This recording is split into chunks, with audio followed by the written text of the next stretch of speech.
Au sommaire de cette édition présidentielle au Niger, le candidat Mohamed Bazoum veut ramener les réfugiés de l'Est dans leur village d'ici fin 2021.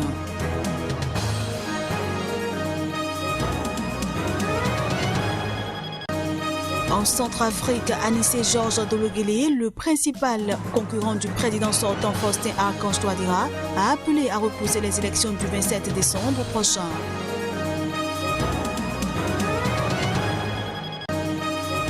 Et puis l'Éthiopie organisera le 5 juin 2021 ses élections législatives et régionales. C'est ce qu'a annoncé ce vendredi la commission électorale éthiopienne.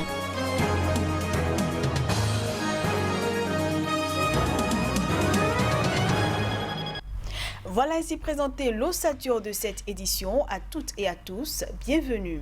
Le favori de la présidentielle au Niger, Mohamed Bazoum, ancien ministre de l'Intérieur et dauphin désigné du président sortant Mahamadou Issoufou, a affirmé qu'il veut faire une grande révolution en Afrique. Bazoum a aussi pour but de ramener dans leur village d'origine, d'ici fin 2021, les centaines de milliers de déplacés et réfugiés fuyant les violences de Boko Haram dans le sud-est du pays. C'est autour des rythmes, chants et danses que le favori de la présidentielle nigérienne de dimanche, l'ancien ministre de l'Intérieur Mohamed Bazoum, a clôturé sa campagne faite d'assez de promesses. La région de Difa, située au sud-est du Niger, accueille 300 000 réfugiés nigériens et déplacés nigériens selon l'ONU ayant fui les attaques du groupe djihadiste nigérian Boko Haram. D'immenses camps jalonnent la route nationale qui traverse la région. Mon pari à moi, c'est qu'au dernier trimestre 2021, je ramène toutes les populations déplacées dans leurs villages pour qu'elles se livrent à leurs activités économiques et que nous en terminions avec cette situation qui dure depuis 7 ans, a affirmé Bazoum, le dauphin désigné du président sortant Mahamadou Issoufou. Mais il voit au-delà. Oui, nous allons faire une grande révolution en Afrique parce que, comme cela s'est passé aux États-Unis, il y a de cela quelques années, nous pouvons porter au pouvoir quelqu'un qui relève d'une communauté ultra-minoritaire. À l'initiative de Bazoum, le Niger a intégré 500 jeunes de la région dans la garde nationale qui, après formation, y seront déployés dans les prochains jours. L'objectif est qu'ils apportent des renseignements aux militaires grâce à leur connaissance de la langue et du terroir, qu'ils mettent leur connaissance du terrain à profit lors des combats, mais aussi que les populations ne soient pas hostiles aux troupes souvent perçues comme des forces étrangères. Nos adversaires le craignent. Voilà. Il y a très peu d'électeurs qui ont la possibilité de se déplacer pour les élections. C'est ce qu'a affirmé l'économiste et ancien Premier ministre Anissé Georges Dologuélé. Principal concurrent du président sortant Faustin Archange Touadéra, il a appelé à repousser les élections à 2 jours du scrutin en Centrafrique. On le suit. Et ce qui se passe, c'est qu'aujourd'hui, il y a très peu d'électeurs qui ont la possibilité de se déplacer dimanche pour le faire. Ce qui se passe aujourd'hui, c'est que malgré les affirmations que j'entends ça et là, je ne pense pas qu'il soit possible à l'ANE de déployer tout le matériel électoral dans les 5400 bureaux de vote. On se retrouve avec une organisation complètement bancale des élections. Et déjà, ça posait problème.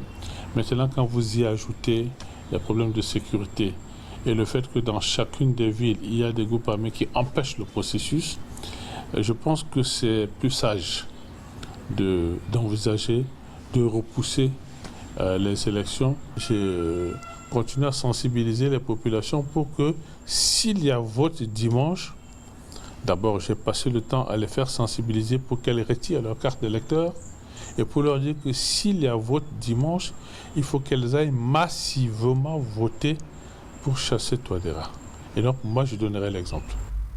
Et alors que Georges Dologuélé appelle à reporter le scrutin, le président Faustin Archange Touadéra a quant à lui demandé au peuple centrafricain de lui accorder sa confiance, et ce, au dernier jour de sa campagne électorale et à 2 jours des élections présidentielles et législatives dans le pays. Accordez-moi votre confiance. avec le pouvoir que la loi vous donne et ce que Dieu a mis dans votre cœur pour le bien de notre pays, ensemble, vous et moi allons unir nos forces pour que notre pays sorte de la crise.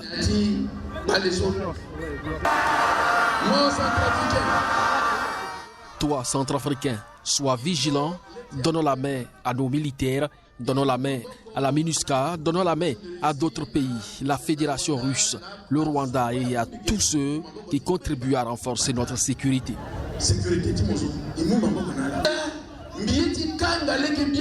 Je vais définitivement mettre fin à l'accession au fauteuil présidentiel par la force.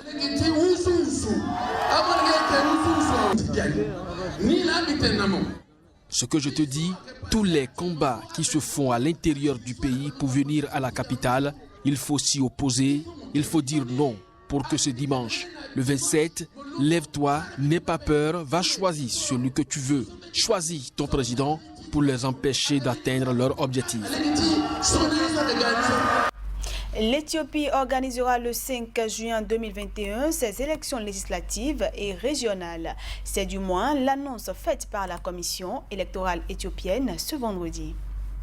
Ces élections étaient prévues pour cette année, mais finalement repoussées pour cause du nouveau coronavirus.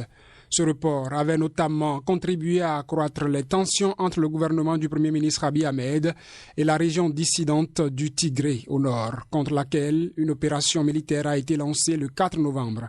Ce vendredi, la Commission électorale éthiopienne a publié sur son compte Facebook un calendrier accompagné d'aucun commentaire des élections qui fixe au 5 juillet la date du scrutin. Ce calendrier précise notamment que les électeurs pourront s'inscrire sur les listes électorales du 1er au 30 mars 2021. Les élections en Éthiopie, deuxième pays le plus peuplé du continent avec quelques 110 millions d'habitants, sont largement perçues comme une étape cruciale dans la transition politique annoncée par le Premier ministre prix Nobel de la paix 2019. Arrivé au pouvoir en 2018, Abiy Ahmed avait notamment promis des élections libres, justes et démocratiques en 2020. Le scrutin précédent de 2015 n'y a été qualifié de mascarade par les partis d'opposition.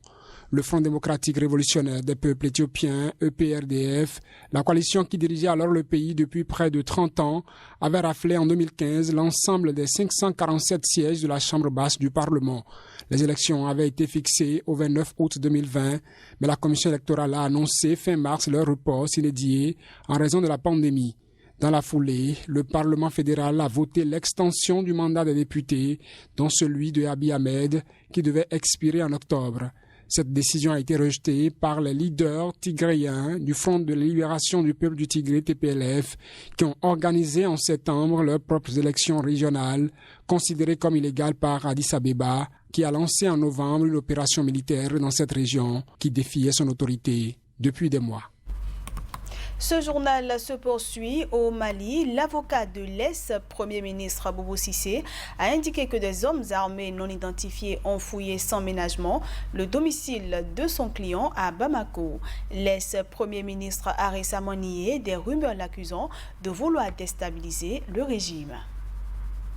Selon le communiqué de l'avocat de Boubou Cissé, 5 individus lourdement armés se sont introduits de force et sans ordre de la loi au domicile de l'ancien premier ministre malien en exerçant des violences sur le personnel présent alors qu'il était lui-même absent. Marcel Sekaldi a indiqué que les avocats maliens de l'ex-premier ministre allaient porter plainte pour violation de domicile, violation avec armes et séquestration. Boubou Cissé est le dernier premier ministre du président Ibrahim Boubacar Keïta, renversé le 18 août par des colonels. Arrêté lors du putsch, il s'est fait discret depuis sa libération en octobre, alors que des institutions de transition largement dominées par les militaires ont été mises en place et sont censées ramener les civils au pouvoir en 18 mois. Dans un communiqué, Boubou Cissé s'était plaint mercredi que son nom soit associé à travers les réseaux sociaux à un projet de déstabilisation de la transition, affirmant n'être ni directement ni indirectement impliqué dans un tel projet. Depuis lundi, au moins 7 personnalités ont été interpellées par la sécurité d'État, dont un demi-frère de Boubou Cissé, Agibou Tol, un animateur radio-vedette, Mohamed Youssouf Batili, Diras Baf, ou encore le secrétaire général de la présidence, Sékou Traoré. Elles ont été interpellées, dit-on, pour les besoins d'une enquête dont les objectifs n'ont pas été officiellement précisés. Et puis la Fédération internationale de football association FIFA a annoncé ce vendredi le placement sous tutelle de la Fédération ivoirienne de football FIF, plongée dans une crise de succession qui sera gérée par un comité de normalisation. Les précisions. La Fédération internationale de football association a indiqué dans un communiqué que le bureau du Conseil de l'instance sportive internationale a décidé de nommer un comité de normalisation pour la Fédération ivoirienne de football, dont les membres seront désignés par la FIFA et la Confédération africaine de football. Selon le communiqué de la FIFA, ce comité de normalisation gérera les affaires courantes de la Fédération ivoirienne, révisera partiellement les statuts et le code électoral de la Fédération ivoirienne de football afin de garantir leur conformité selon le communiqué. Cette situation résulte du fait que les instances dirigeantes du football ivoirien ne sont pas parvenues à organiser une procédure électorale conforme aux exigences statutaires et réglementaires applicables à toutes les associations membres de la FIFA. C'est ce qu'a expliqué la fédération qui affirme que le comité de normalisation agira en qualité de commission électorale pour l'organisation de l'élection d'un nouveau comité exécutif de la Fédération ivoirienne de football. La FIF plongeait depuis 6 mois dans une querelle de succession pour le poste de président que Brig Didier Drogba avait annoncé lundi soir saisir le tribunal arbitral du sport contre cette décision de la FIFA et bloquer le processus d'élection. Après le rejet de la candidature de l'ancienne star Didier Drogba, la FIFA avait bloqué le processus en août, puis avait auditionné l'ensemble des acteurs en septembre. Le président sortant de la Fédération ivoirienne de football, Augustin Sidi Diallo, qui ne se représentait pas après 2 mandats et assurait depuis août les affaires courantes, est décédé le 21 novembre de maladie. Voilà qui va mettre un terme à cette édition que je vous remercie d'avoir suivi. Excellent week-end à tous en compagnie des programmes de Sika TV.